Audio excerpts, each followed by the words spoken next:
So for more on the fallout from the president's debate performance, I want to bring in CBS News congressional correspondent Nikole Killian. Nicole, I feel like it's been an awful long time since I got a chance to talk to you.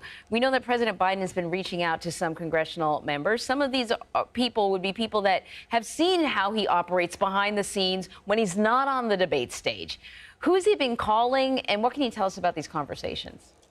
Well, we know that President Biden did speak with Minority Leader Hakeem Jeffries yesterday, as well as Delaware Senator Chris Coons. Of course, those are both key allies of the president. But the conversations are notable nonetheless, simply because we continue to hear this clamoring, particularly more so among rank and file House Democrats, expressing concern about the president's viability in this race. Of course, just yesterday, you saw Congressman Lloyd Doggett put out a statement becoming the first sitting Democrat to call on the president to withdraw. So some of this is aimed at just trying to quell some of those concerns. But at the same time, a lot of members tell us that they just haven't seen that type of outreach yet from the president, from the White House, from the campaign, even as the campaign and the White House say that they are trying to reach out to lawmakers to address whatever concerns they may have. Yeah, you talked about this letter that's circulating. Certainly there are some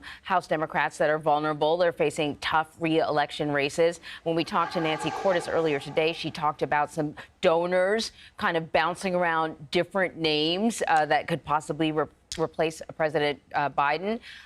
What are we to make of the state of the party right now? What does this say? Well, to be frank with you, I'm having kind of a little bit of PTSD thinking about, what happened to Kevin McCarthy last fall. And now, we're watching Democrats potentially contemplate the idea of throwing out their party leader, their standard bearer. So, I think it just goes to show in politics, sometimes anything can potentially happen. Now, granted, we are not there just yet, but I don't think some of the frustration that we have heard, particularly among some lawmakers, can be understated here. We do know, as you alluded to, there is a group of House Democrats, mainly these vulnerable Democrats, frontliners, that are circulating a letter calling on the president to transition. That letter has not officially gone out, but it certainly is something that is of concern to the Biden campaign, that they're hoping to blunt the momentum in terms of that. But that aside, I have heard that Doggett may not be the only one to potentially come forward calling on the president to withdraw. We've seen some congressional candidates do that. We've seen some former members do that.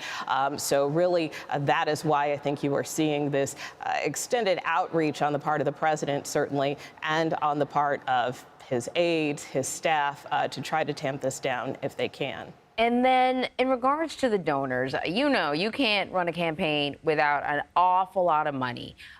What are we learning about what some of the donors might be saying, and kind of like what's behind the strategy?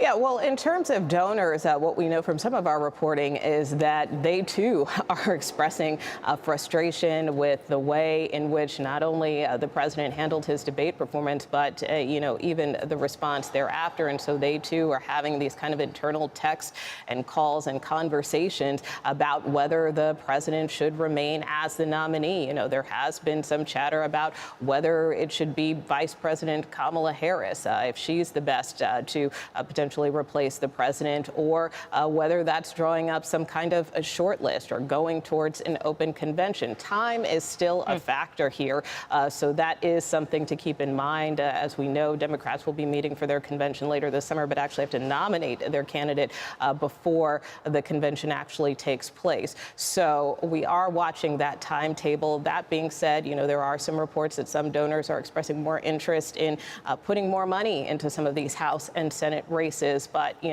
sources have told me in terms of that, they feel like donors should have always been investing in these House and Senate races, and they argue that a lot of these candidates are polling well ahead of the president. But I think the concern is whether or not that edge will be maintained, and so that's why there's a lot of trepidation around some of the polling and whatever it may show in some of these key races. Right.